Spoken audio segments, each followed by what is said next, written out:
নমস্কার বন্ধুরা, আমি আঁখি। তোমাদের স্বাগত জানাই আঁখি মেকআপ আড্ডা চ্যানেলে। কালকে গণেশ চতুর্দশী ছিল, তো আমি বাড়িতে মতিচুর লাড্ডু বানিয়েছিলাম। ভাবলাম তোমাদের সাথে রেসিপিটা শেয়ার করে দিই। তো চলো আর বেশি কথা না বেরিয়ে আজকে লাড্ডু রেসিপি শুরু করা যাক। একটি পাত্রে প্রথমে আমরা 2 কাপ বেসন নিয়ে নেব এবং তারপর 1 কাপ জল দিয়ে বেসনটাকে ভালোভাবে মিশিয়ে নেব, যাতে বেসনটা খুব পাতলা না হয় ও খুব গাঢ় না হয়। এরপর আমরা কড়াই তেল গরম করে একটা বোতলে ছিপি ফুটো করে এইভাবে বেসনগুলো তেলের মধ্যে ভেজে এইভাবে বুন্দিগুলো তৈরি করে নেবো। সেই বুন্দিগুলোকে একটা থালায় ঠান্ডা হতে দেবো। 2 কাপ জলের মধ্যে 1 কাপ চিনি গুঁড়ো দিয়ে দেবো। এটাকে ভালো করে মিশিয়ে ফুটতে দেবো। যেই একবার ফুটে উঠবে এটা ভালো করে, তারপর আমরা এর মধ্যে সামান্য একটু মিঠা আতর দিয়ে দেবো ও একটু ফুড কালার দিয়ে দেবো। তারপর এটাকে ভালো করে মিশিয়ে ঘন করে একটু ফুটিয়ে নিতে হবে।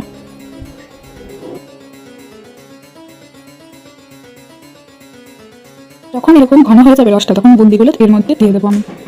তো এটাকে ভালো করে নাড়াচাড়া করে একটু পাক দিয়ে নিতে হবে, যাতে এটা একটু আঠালো আঠালো ভাব চলে আসে। দেখো এরকম যে একটু আঠাটা ভাব হয়ে যাবে, তখন সেটাকে নামিয়ে নিতে হবে এবং নামিয়ে নিয়ে হাতে ভালো করে ঘি লাগিয়ে এটাকে গরম গরমে লাড্ডু শেপে করে নিতে হবে।